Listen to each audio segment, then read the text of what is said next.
Students, आज हम chapter 1 का नेक्स्ट टॉपिक पढ़ने जा रहे हैं और नेक्स्ट टॉपिक है हमारा इलेक्ट्रिक फील्ड लाइंस। तो इसमें सबसे पहले तो आपको यही समझना है कि पॉजिटिव चार्ज के लिए हम जो इलेक्ट्रिक फील्ड लाइंस रिप्रेजेंट करते हैं वो away from the charge represent करते हैं और नेगेटिव चार्ज के लिए टुवर्ड्स द चार्ज रिप्रेजेंट करते हैं। देखिए, जैसे अगर हमारे पास एक पॉजिटिव चार्ज है तो उसके लिए हम electric field lines away from the charge इस तरीके से रिप्रेजेंट करेंगे और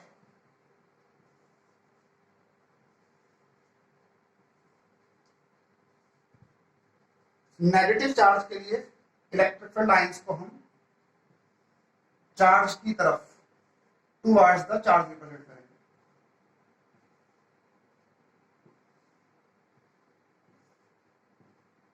ये हमारा इलेक्ट्रिक फील्ड लाइंस को रिप्रेजेंट करने का तरीका है।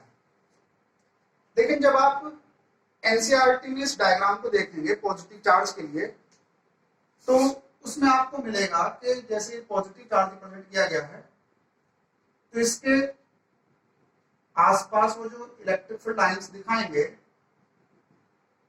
पहले उन लाइनों की लेंथ ज्यादा होगी और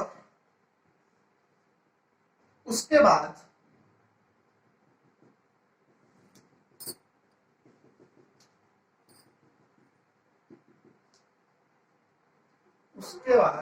इन लाइनों की जो लेंथ होगी वो थोड़ी कम हो जाएगी इस तरीके से।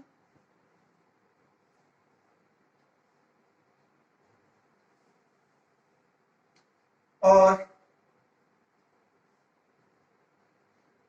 फिर इसके आगे वाले सर्कल में ये लेंथ थोड़ी और कम आपको दिखाई देगी।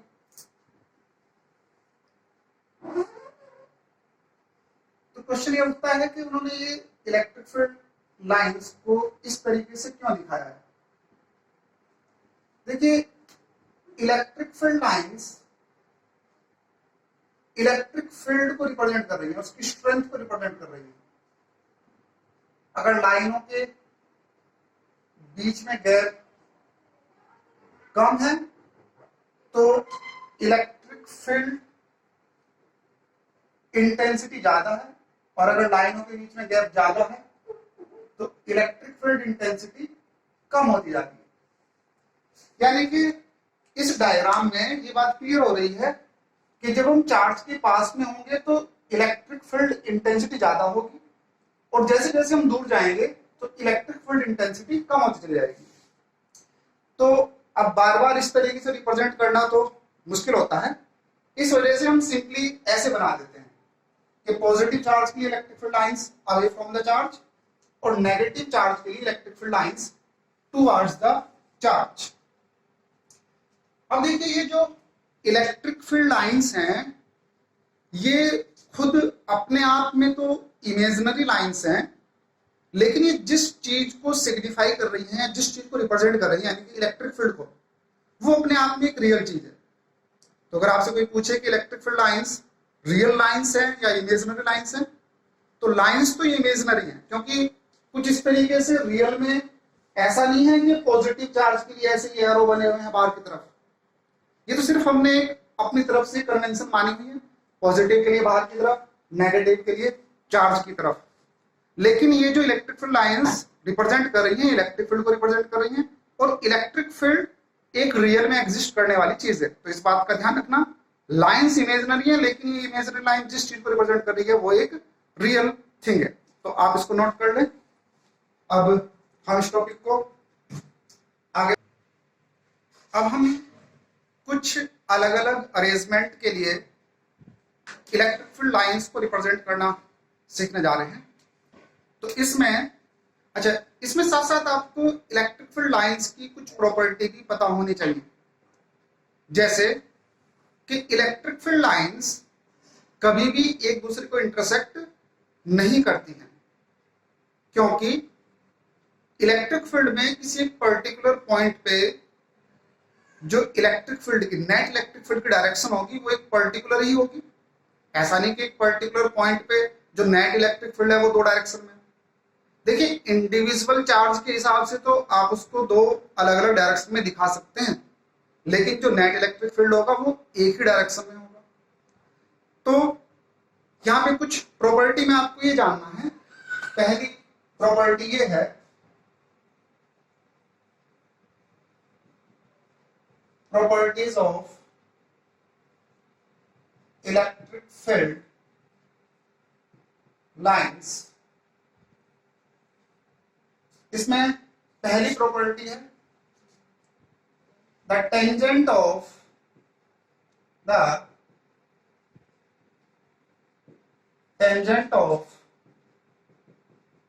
electric field line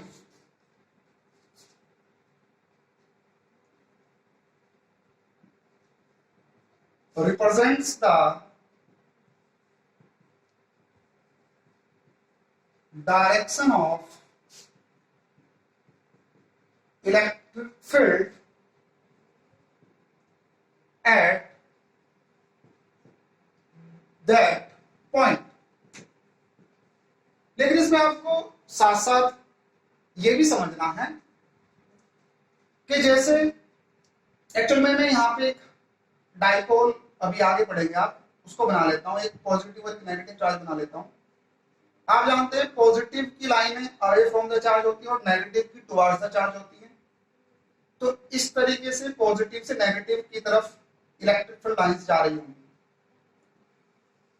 अब अगर आप इस पर्टिकुलर पॉइंट पे इलेक्ट्रिक फील्ड की डायरेक्शन को रिप्रेजेंट करना चाहते हैं तो आप इस टेंजेंट को तो ऐसे बनाएंगे, लेकिन इस टेंजेंट में डायरेक्शन ये लें या ये लें। तो इसके लिए आप ये कहेंगे कि टेंजेंट के अलोंग तो होती है, लेकिन अवे फ्रॉम द चार्ज और towards the sorry away from the positive charge and towards the negative charge, या दूसरे line represent the electric field. यानी कि यहाँ पे ये इलेक्ट्रिक फील्ड की डायरेक्शन हो जाएगी। तो इसमें पूरी लैंग्वेज मैंने नहीं लिखी है, उसको आप समझ लेना। फिर दूसरी बात मैं आपको ये कह के चल रहा हूं, electric field lines never intersect each other। दो इलेक्ट्रिक फील्ड लाइंस कभी भी एक दूसरे को इंटरसेक्ट नहीं करेंगी। उसका रीजन ये है, तीसरा पॉइंट है, there is only one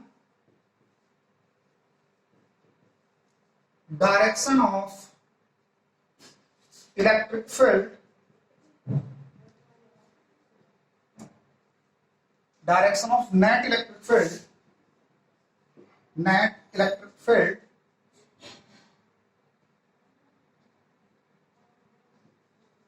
at a point। यानी कि पहले वाले पॉइंट और इस दोनों को समझाता हूं। अगर आप एक इलेक्ट्रिक फील्ड लाइन इस तरफ बना दें और दूसरी इलेक्ट्रिक फील्ड लाइन इस तरफ बना दें, तो यहां पे ये दो लाइन एक दूसरे को इंटरसेक्ट कर रही हैं। ऐसा नहीं होगा। ये इसकी प्रॉपर्टी है कि इलेक्ट्रिक फील्ड लाइन कभी एक दूसरे को इंटरसेक्ट नहीं करती है। क्यों? क्योंकि पहली वाली लाइन की जो टेंजेंट है वो इस तरफ हो जाएगी, यानी कि इलेक्ट्रिक फील्ड इधर हो जाएगा, और दूसरे वाले लाइन की जो टेंजेंट हो जाएगी वो इस तरफ हो जाएगी, यानी कि इलेक्ट्रिक फील्ड इधर हो जाएगा।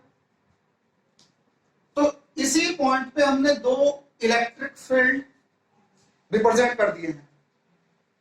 जबकि यहां पे कहा गया है there is only one direction of net electric field, यानी कि एक पर्टिकुलर पॉइंट पे सिर्फ एक ही डायरेक्शन होती है, दो डायरेक्शन नहीं होती।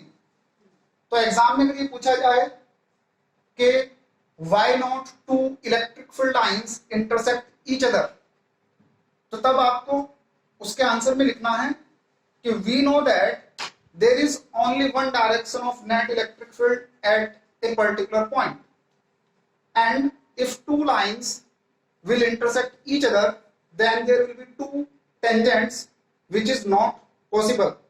That's why two electric field lines never intersect each other.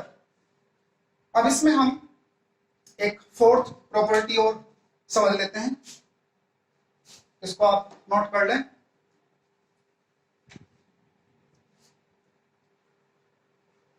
अब हम फोर्थ प्रॉपर्टी को समझने जा रहे हैं, और फोर्थ प्रॉपर्टी है electric field lines are continuous curves.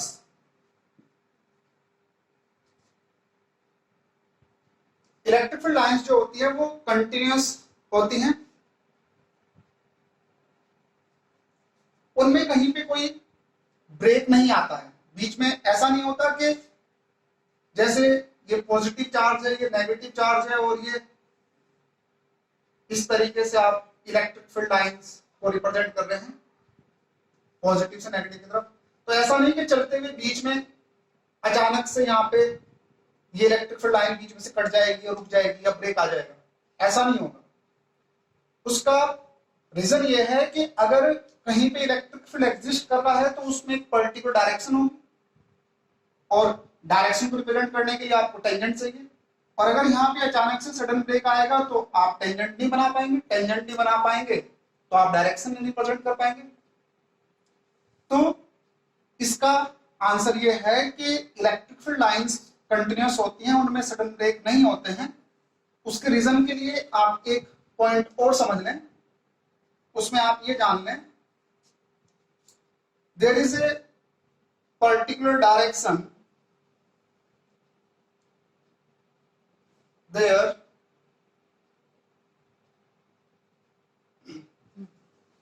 is a particular direction in an electric field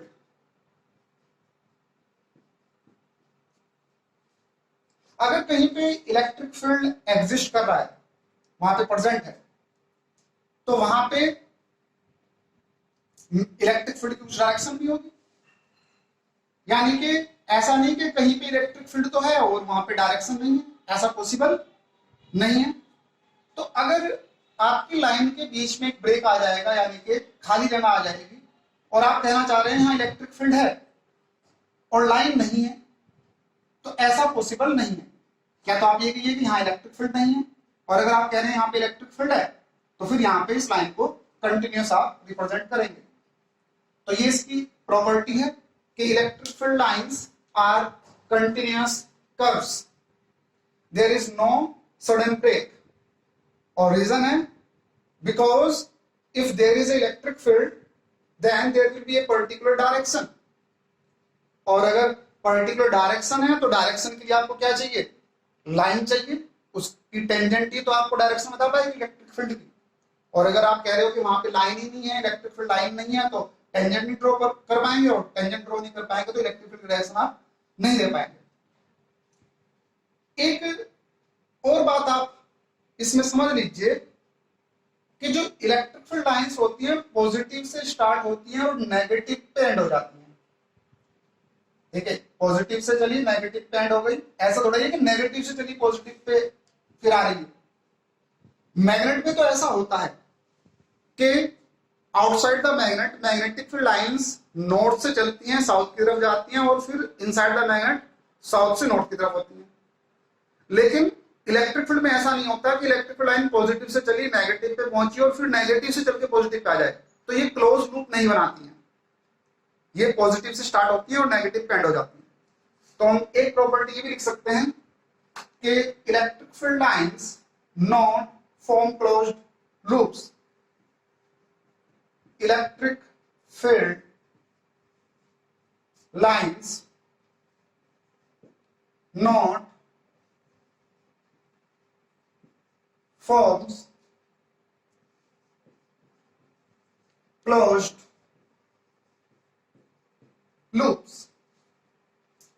तो इन प्रॉपर्टीज को आप नोट कर लें, मैं एक बार शॉर्ट में आपको समझा देता हूं। मैंने आपको ये बताया कि इलेक्ट्रिक फील्ड लाइन जो होती है वो कंटिन्यूअस कर्व होते हैं, उनमें ब्रेक नहीं होते हैं।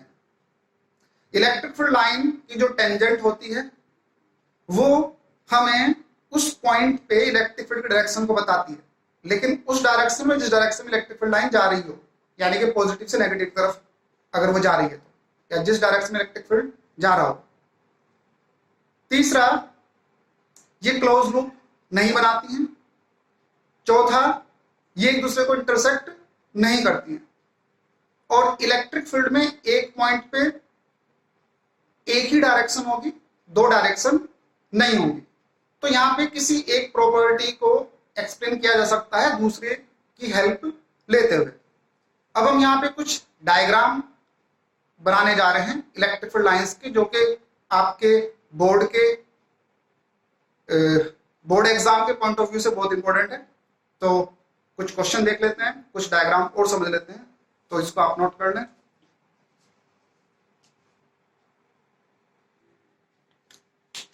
तो पॉजिटिव चार्ज के लिए इलेक्ट्रिक फील्ड लाइन आप रिप्रेजेंट करना सीख चुके हैं, away from the charge. Negative के लिए भी सीख चुके हैं, टुवर्ड्स द चार्ज। अब यहाँ पे सबसे पहला और कॉमन क्वेश्चन जो अक्सर एग्जाम में पूछ लिया जाता है, draw the electric field lines for an electric dipole. तो आपको जानना होगा कि इलेक्ट्रिक डाइपोल क्या होता है। इलेक्ट्रिक डाइपोल एक अरेंजमेंट है two equal and opposite charges की, यानी कि इन्होंने कहा है draw the electric field lines for electric dipole. तो इसमें आपको ये पता होना चाहिए कि अगर मैं एक पॉजिटिव और एक नेगेटिव चार्ज ले लूं और दोनों का मैग्नीट्यूड इक्वल हो, एक पॉजिटिव हो एक नेगेटिव हो, तो इस अरेंजमेंट को हम बोलते हैं इलेक्ट्रिक डाइपोल। अब इसके लिए आप जो इलेक्ट्रिक फील्ड लाइंस को रिप्रेजेंट करेंगे तो पॉजिटिव से चलेंगे, नेगेटिव की तरफ आएंगे, इस तरीके से, यहां पे ऐसे पॉजिटिव से नेगेटिव की तरफ।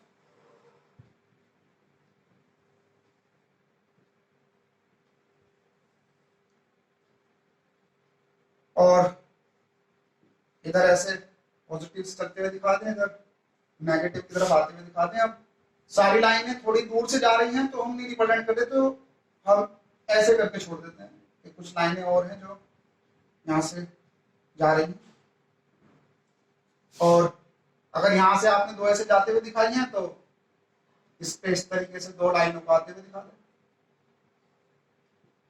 ये इलेक्ट्रिक फील्ड लाइंस हैं जो नेगेटिव चार्ज पे आ रही है। इसको यहां लिख देता हूं अंदर क्यू। तो ये अक्सर एग्जाम में क्वेश्चन पूछ लिया जाता है। लेकिन देखिए, जो सिचुएशन है वो 3D की है, जो डायग्राम है वो 3D के हैं, लेकिन हम बनाए इनको 2D में रहे हैं। तो आप ऐसा मत समझिए कि बस ये एक प्लेन में डायग्राम बना है। एक्चुअल में ये जो दो चार्जेस हैं, ऐसे पॉजिटिव से नेगेटिव की तरफ ये लाइन गई, मैंने एक ऐसे ऊपर से दिखाई, एक ऐसे नीचे से दिखाई, लेकिन इसमें तो पॉइंट चार्ज से जो इलेक्ट्रिक फील्ड लाइंस होंगी वो चारों तरफ फैली हुई होंगी 3D में। तो कुछ लाइन ऐसे जा रही हैं, कुछ ऐसे जा रही हैं, कुछ ऐसे जा रही हैं, यानी कि जो कुछ शेप है जैसे ढोलक होती है इस तरह की शेप है, यानी कि 3D में ऐसे इस तरीके की शेप है बीच में। तो यहां पे अगर मैं ठीक बीच में एक प्लेन कंसीडर कर लूं तो उस बीच वाले प्लेन पे जितनी भी लाइन है, जैसे इधर से लाइन आई और इस प्लेन पे देखें तो इसकी जो टेंजेंट बनेगी, एक डायग्राम, चलिए इसको तो आप बना ही लें, इसी में मैं चेंज कर देता हूं। यहां पे अगर ठीक बीचों बीच में प्लेन कंसिडर कर लूं, तो उस प्लेन पे जो इलेक्ट्रिक फील्ड डायरेक्शन होगी वो इस डायरेक्शन में होगी, ऐसे पॉजिटिव से नेगेटिव इधर, क्योंकि जो टेंजेंट बनेगी। और अगर आप इस ढोलक की शेप को इस तरीके से, जो शेप है इसको बीच में से कट कर देंगे, तो ये जो इलेक्ट्रिक फील्ड लाइंस हैं ऐसे आपको एक पूरा का पूरा सर्कुलर प्लेन दिखाई देगा, और उस पूरे प्लेन में जो इलेक्ट्रिक फील्ड लाइंस होंगी वो पॉजिटिव से नेगेटिव की तरफ होंगी। तो एग्जाम में ये भी पूछा जा चुका है कि the direction of electric field passing through a plane perpendicular to the axis of the dipole। तो direction of electric field lines जो है इस प्लेन के परपेंडिकुलर है, ये प्लेन खुद इस एक्सिस के परपेंडिकुलर है और इलेक्ट्रिक फील्ड लाइंस इस प्लेन के परपेंडिकुलर है, और इनकी जो डायरेक्शन है पॉजिटिव से नेगेटिव चार्ज की तरफ है। तो क्या आपको ये बात समझ में आ गई? अब हम इलेक्ट्रिक फील्ड रिप्रेजेंट करने जा रहे हैं दो पॉजिटिव चार्ज के लिए। अब बस मैं क्वेश्चन नहीं लिख रहा, ऐसी लैंग्वेज में बोल रहा हूं कि ये भी एक पॉजिटिव चार्ज है और ये भी एक पॉजिटिव चार्ज है, और दोनों सेम वैल्यू के चार्जेस हैं यहाँ पे। तो जब ये दोनों सेम वैल्यू के चार्ज हैं, तो देखिए इसकी इलेक्ट्रिक फील्ड लाइंस ऐसे बनाएंगे आप, इसकी इलेक्ट्रिक फील्ड लाइंस ऐसे बनाएंगे, और हम जानते हैं इलेक्ट्रिक फील्ड लाइन एक दूसरे को इंटरसेक्ट तो करती नहीं। तो अब यहाँ पे ऐसे अंदाजे से ठीक बीच में, इसको आप चाहे तो पेंसिल से बना के बाद में मिटा देना, मैं यहाँ पे अंदाजे के लिए बना रहा हूं। ठीक बीच में एक नल पॉइंट आ जाएगा। नल पॉइंट का मतलब है कि यहाँ इलेक्ट्रिक फील्ड नहीं होगा, क्योंकि इसकी लाइनें और इसकी लाइनें जो आएंगी वो एक दूसरे को क्या करते हैं, रिपेल कर देंगे, इंटरसेक्ट नहीं करेगी। तो यहाँ पे आप इसको कुछ इस तरीके से रिप्रेजेंट कर दें, इधर से इसको ऐसे रिप्रेजेंट कर दें, इधर से ऐसे रिप्रेजेंट कर दें, इधर से ऐसे रिप्रेजेंट कर दें। इसको तो खैर लाइन को तो हमें हटाना ही है बाद में, चलो अभी हटा देते हैं। और अब आप पॉजिटिव से आए और ये इस तरीके से यहाँ पे, यहां से सरफेस के टेंजेंशियली चलती है, ये भी हम जानेंगे।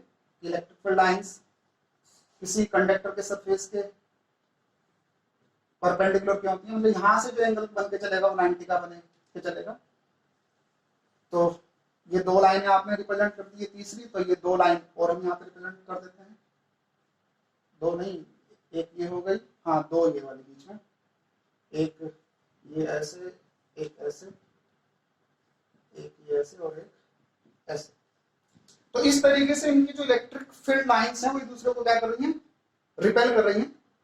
तो यहाँ ठीक बीच में इलेक्ट्रिक फील्ड की वैल्यू क्या होगी, 0 होगी, क्योंकि इसका इलेक्ट्रिक फील्ड इधर होगा, इसका इलेक्ट्रिक फील्ड इधर होगा, और दोनों का मैग्नीट्यूड सेम है। तो ठीक बीच में इक्वल एंड अपोजिट दो वेक्टर हो जाएंगे, तो नेट इलेक्ट्रिक फील्ड यहाँ पे बीच में क्या हो जाएगा, 0 हो जाएगा। इंटरसेक्ट होते हुए नहीं दिखाना। अब यहाँ पे तो मैंने जो इलेक्ट्रिक फील्ड लाइंस रिप्रेजेंट की है, दो इक्वल चार्जेस के लिए रिप्रेजेंट की है। अगर मैं एक चार्ज की वैल्यू को ज्यादा कर दूं और एक चार्ज की वैल्यू को कम कर दूं, तो तब आपको क्या करना है, ये भी एग्जाम में क्वेश्चन पूछा जा चुका है, ये भी पूछा जा चुका है, और जो मैं नेक्स्ट डायग्राम बनाने जा रहा हूं वो भी एग्जाम में क्वेश्चन पूछा जा चुका है। आप इसको नोट करें, तब तक मैं दूसरा डायग्राम उधर स्टार्ट करता हूं।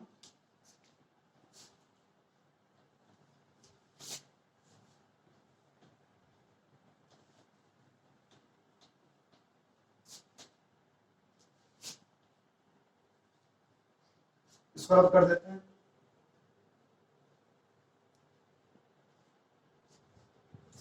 अब मैं यहां पे दो चार्ज कंसीडर कर लेता हूं, जिसमें कैपिटल क्यू चार्ज का मैग्नीट्यूड, या दोनों ही पॉजिटिव है, वो ग्रेटर है स्मॉल क्यू से। और इसके लिए हम क्या करने जा रहे हैं, इलेक्ट्रिक फील्ड लाइंस को ड्रॉ करने जा रहे हैं। तो सपोज ये मैंने यहाँ पे कैपिटल क्यू चार्ज मान लिया है, और ये मैंने स्मॉल क्यू चार्ज मान लिया है।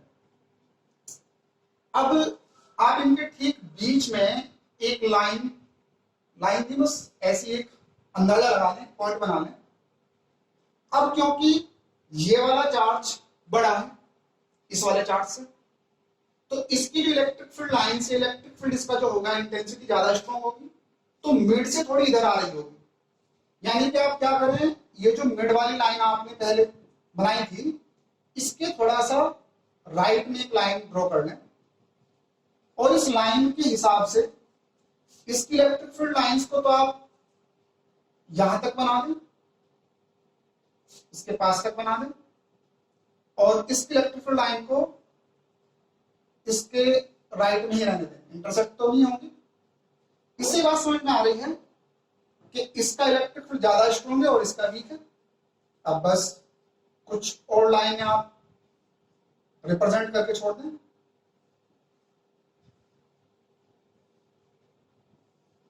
इस तरीके से ऐसे ही आप इसके लिए भी रिप्रेजेंट करके छोड़ दें।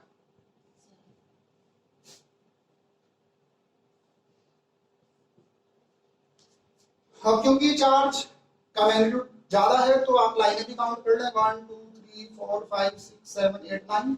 इसके लिए 1 2 3 4 5 6 7। ठीक है, देखिए जो चार्ज बड़ा होगा उसके लिए हम इलेक्ट्रिक फील्ड लाइंस को भी ज्यादा दिखाते हैं, और जो चार्ज मैग्नीट्यूड में कम है उसके लिए हम इलेक्ट्रिक फील्ड लाइंस को भी कम दिखाते हैं।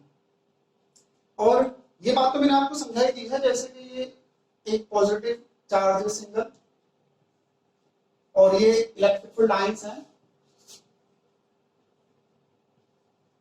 तो यहां पे लाइनों के बीच में जो गैप है वो कम है, तो यहां पे तो इलेक्ट्रिक फील्ड स्ट्रॉन्ग है, और फिर यहां देखें तो लाइनों के बीच में गैप इंक्रीज होता जा रहा है। तो जैसे जैसे लाइनों के बीच में गैप इंक्रीज होगा, इलेक्ट्रिक फील्ड इंटेंसिटी आपकी डिक्रीज होती चली जाएगी, यानी कि इलेक्ट्रिक फील्ड की जो स्ट्रेंथ है वो कम होती चली जाएगी। तो ये हमने एक ज्यादा वैल्यू की और एक कम वैल्यू के चार्ज के लिए इलेक्ट्रिक फील्ड लाइंस को रिप्रेजेंट किया है। अब हम इलेक्ट्रिक फील्ड लाइंस रिप्रेजेंट करने जा रहे हैं 3 चार्जेस के सिस्टम के लिए। तो ये 3 चार्जेस का जो सिस्टम है, ये कॉम्पिटिशन में भी क्वेश्चन पूछा जा चुका है, काफी पुराना है, फेमस क्वेश्चन है, तो आपके बोर्ड के एग्जाम में पूछा जा सकता है। तो देखते हैं कैसे करते हैं। इसको मैं रब कर रहा हूं, आप नोट कर लें।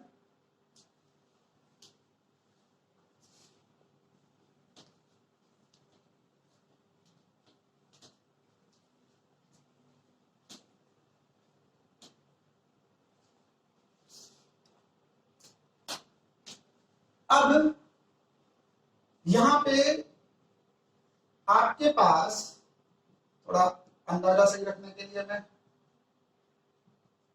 डॉटेड लाइन को बाद में मिटा दूंगा। मैं कहना चाह रहा हूं कि एक इक्विलेटरल ट्रायंगल के वर्टेक्स पे अभी बना रहने दें, थोड़ा अंदाजा लेने के लिए, ये इसकी सेंट्रोइड हो जाएगी। एक इक्विलेटरल ट्रायंगल के वर्टेक्स पे, हर एक वर्टेक्स पे चार्ज की वैल्यू है Q, इक्वल वैल्यू के चार्ज हैं, और ये इक्विलेटरल ट्रायंगल है। हमें इलेक्ट्रिक फील्ड लाइंस को रिप्रेजेंट करना है इस अरेंजमेंट के लिए। तो देखिए, मैं कहना चाह रहा हूं कि इसका भी इलेक्ट्रिक फील्ड फैलेगा, यानी इलेक्ट्रिक फील्ड लाइंस फैलेगी, इसकी भी फैलेगी, इसकी फैलेगी। तो होगा ये कि यहां पे जब ये पहुंचेंगे ये एक दूसरे को रिपेल करेंगे, ऐसे ही जब यहां पहुंचेंगे तो ये एक दूसरे को रिपेल करेंगे। तो हमें करना ये है कि आप जब इसके लिए इलेक्ट्रिक फील्ड लाइंस को रिप्रेजेंट करेंगे, यहां पे मैं डायग्राम को ठीक ठाक बनाने के लिए कुछ अलग से अपनी कंस्ट्रक्शन करके चल रहा हूं, जिनको मैं बाद में हटा दूंगा। और इस लाइन का मिड करीब यहां हो जाएगा। यानी कि मैं कहना चाह रहा हूं कि इस वाले चार्ज का जो इलेक्ट्रिक फील्ड होगा वो इस वाले रीजन में फैला होगा, यानी कि इस तरीके से इसकी इलेक्ट्रिक फील्ड लाइंस होंगी।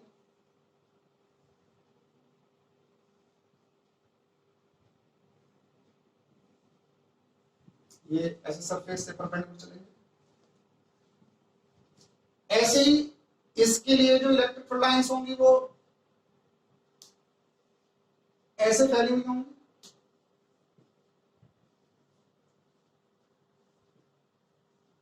थोड़ा देख लेना डायग्राम को अपने हिसाब से ठीक ठाक बना लेना, यानी कि इनको आप हटा दें। ये सिर्फ मैंने डायग्राम की एक्यूरेसी के लिए ऐसा किया था ताकि डायग्राम बनाने में कोई गलती ना हो। कई बार ऐसा होता है कि किसी एक चार्ज का फील्ड हम ज्यादा आगे तक बना देते हैं, इसमें बिल्कुल एग्जैक्टनेस तो नहीं आई होगी, लेकिन फिर भी काफी हद तक जो अंदाजा है वो सही रहेगा। इतना भी आप एक्यूरेट डायग्राम बना देते हो तो काफी होता है।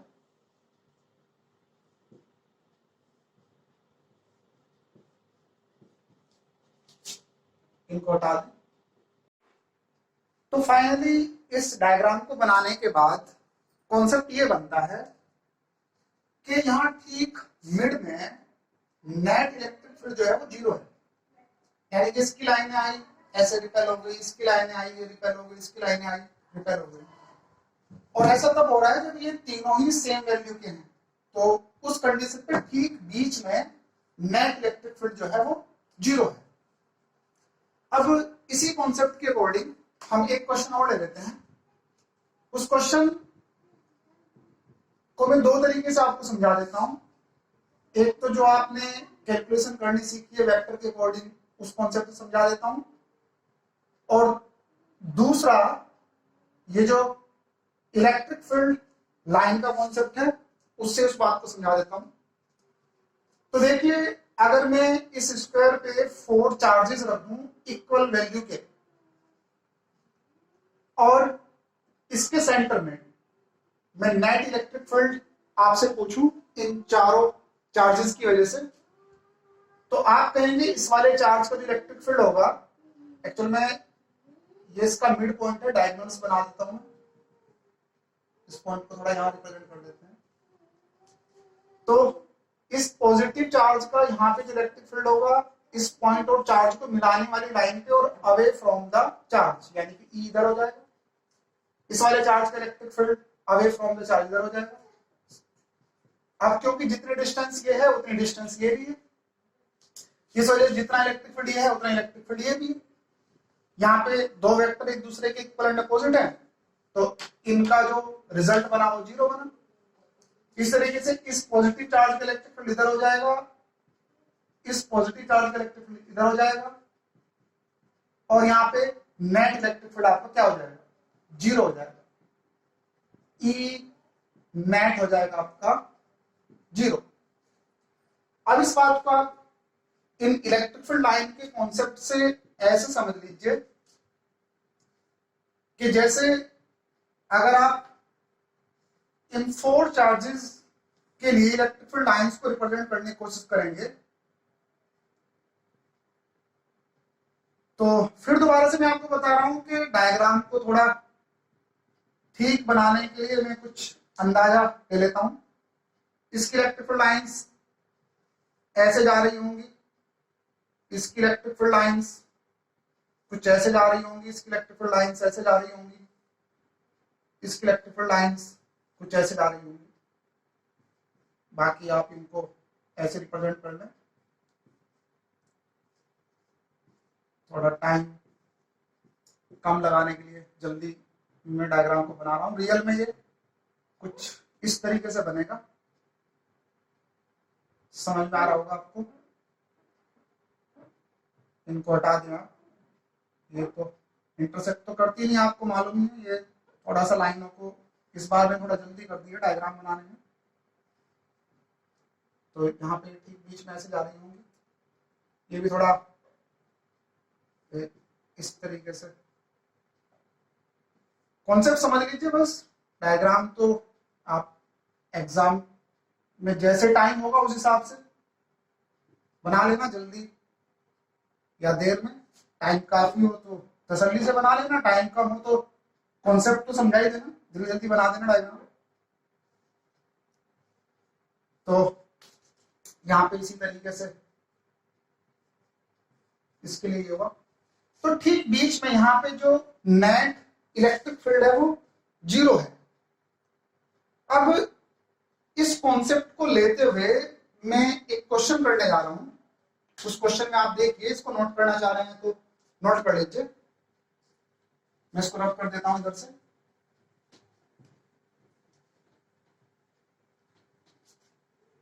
इसको भी रब कर देते हैं।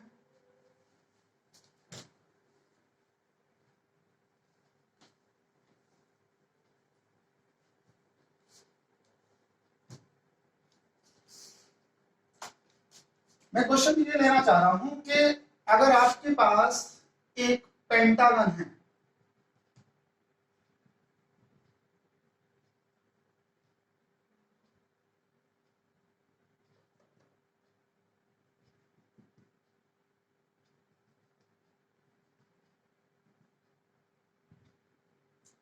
यानी कि एक चार्ज यहाँ पे है, एक चार्ज यहाँ पे है, यहाँ पे है।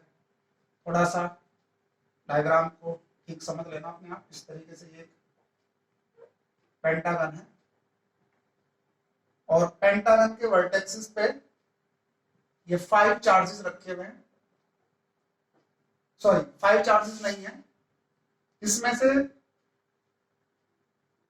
एक वर्टेक्स पे नहीं है, बाकी 4 वर्टेक्स पे चार्जेस हैं। अब मैं आपसे कह रहा हूं कि इस पेंटागन के सेंटर में यहां पे आप इलेक्ट्रिक फील्ड फाइंड करें। तो आप ऐसा भी कर सकते हैं कि इसकी वजह से इलेक्ट्रिक फील्ड इधर बनाएंगे, इसकी वजह से इलेक्ट्रिक फील्ड इधर बनाएंगे, इसकी वजह से इलेक्ट्रिक फील्ड इधर बनाएंगे, इसकी वजह से इलेक्ट्रिक फील्ड इधर बनाएंगे, और 4 इलेक्ट्रिक फील्ड का नेट इलेक्ट्रिक फील्ड यानी कि वेक्टर मेथड से जो आपको बता रखा है उससे सोल्व करेंगे, यानी कि electric field due to multiple charges. तो काफी लेंथी क्वेश्चन हो जाएगा। मैं इस क्वेश्चन को जल्दी करने का आपको तरीका बताता हूं, आसानी से आप इसको कैसे कर पाएंगे। सिर्फ एक ही लाइन में क्वेश्चन सोल्व हो जाएगा। कॉन्सेप्ट ये है, आप ऐसा मान लें कि अगर यहां पे भी चार्ज होता तो डायग्राम की सिमेट्री के अकॉर्डिंग, इसकी भी अपनी ऐसी इलेक्ट्रिक फील्ड लाइंस होती, इसकी भी अपनी ऐसी इलेक्ट्रिक फील्ड लाइंस होती, इसकी भी अपनी ऐसी इलेक्ट्रिक फील्ड लाइंस होती, इसकी भी इलेक्ट्रिक फील्ड लाइंस होती, इसकी भी इलेक्ट्रिक फील्ड लाइंस होती। यानी कि यहाँ पे नेट इलेक्ट्रिक फील्ड 0 हो जाता। अगर यहाँ पे भी चार्ज होता तो ऐसा हो जाता। इस बात का मतलब ये हुआ कि अगर यहाँ पे फिलहाल चार्ज नहीं है तो इन 4 चार्जेस की वजह से यहां पे जो एक नेट इलेक्ट्रिक फील्ड आ रहा होगा, यानी कि इन 4 वेक्टर्स का 1 2 3 4, यानी कि एक इधर, दूसरा इधर, तीसरा इधर और ये चौथा इधर, इन 4 का जो रिजल्ट आ रहा होगा वो अकेला इस वेक्टर से जो वैल्यू आने वाली है उसके इक्विवेलेंट अपोजिट आना चाहिए, तभी तो 0 बनेगा। तो इन 4 वेक्टर्स यानी कि E2, E3 और E4, इन 4 वेक्टर्स 2, 3 और 4, इन 4 वेक्टर्स का मैंने रिजल्ट मान लिया है, E डैश मान लिया है। यानी कि इन चारों की वैल्यू, इन चारों की जो वैल्यू है वो इस अकेले E डैश के इक्वल है, और ये अकेला आ जाने पर इसको 0 कर देगा। इसको 0 ये कब करेगा? इसको 0 ये तब करेगा ताकि इन चारों की वजह से जो नेट इलेक्ट्रिक फील्ड आया हुआ है ठीक उसके अपोजिट ये अकेला इलेक्ट्रिक फील्ड बना दे, तभी तो नेट इलेक्ट्रिक फील्ड 0 होगा। यानी कि आप इन 4 का रिजल्ट निकालने के बजाय इस अकेले चार्ज का रिजल्ट निकाल दें। और अगर आपको इस तरीके से गिवन है कि यहां पे ये जो पेंटागन है इसका जो सेंटर है, सपोज इसकी जो डिस्टेंस है वो a है, ये वाली डिस्टेंस कितनी है? a है। पूरे डायग्राम को बना लेते हैं, या चलो इसको डार्क ही कर देता हूं। ये डार्क जो है वो शेप को रिप्रेजेंट कर रहा है। तो मैं ये कहना चाह रहा हूं, इस अकेले का आप इलेक्ट्रिक फील्ड अगर निकाल दें तो वो अकेले का इलेक्ट्रिक फील्ड इन चारों के इलेक्ट्रिक फील्ड के इक्वल, और इस अकेले का यहाँ पे जो इलेक्ट्रिक फील्ड होगा इसकी वैल्यू एकदम simple, k Q upon distance यानी कि a का स्क्वायर। तो आपका ये आंसर आ चुका है, k अगर यहाँ पे एक चार्ज ना हो, इस पेंटागन में सिर्फ 4 चार्जेस रखे हों और इन 4 चार्जेस का इस सेंटर पे नेट इलेक्ट्रिक फील्ड आपको फाइंड करना है, तो उस नेट इलेक्ट्रिक फील्ड की जो वैल्यू है वो इस अकेले चार्ज की इलेक्ट्रिक फील्ड के इक्वल है। समझ में आ गया होगा क्यों और कैसे? क्योंकि उस अकेले के आते ही यहाँ पे नेट इलेक्ट्रिक फील्ड 0 हो जाएगा। अभी हमने इलेक्ट्रिक फील्ड लाइंस रिप्रेजेंट की, उस कॉन्सेप्ट से समझ में आ रहा होगा आपको। तो इन चारों का रिजल्ट जो भी आना है वो इस अकेले के इक्वल आना है, तभी तो उसके आते ही 0 हो जाएगा। तो आप 4 की कैलकुलेशन ना करके सिर्फ 1 की कैलकुलेशन कर दें, तो उस अकेले की जो इलेक्ट्रिक फील्ड की वैल्यू है वही इन चारों चार्जेस के नेट इलेक्ट्रिक फील्ड के इक्वल है। तो आपको ये इलेक्ट्रिक फील्ड लाइंस का कॉन्सेप्ट समझ में आया। अब इतना ही करते हैं, अब हम नेक्स्ट लेक्चर में इससे नेक्स्ट टॉपिक को देखेंगे।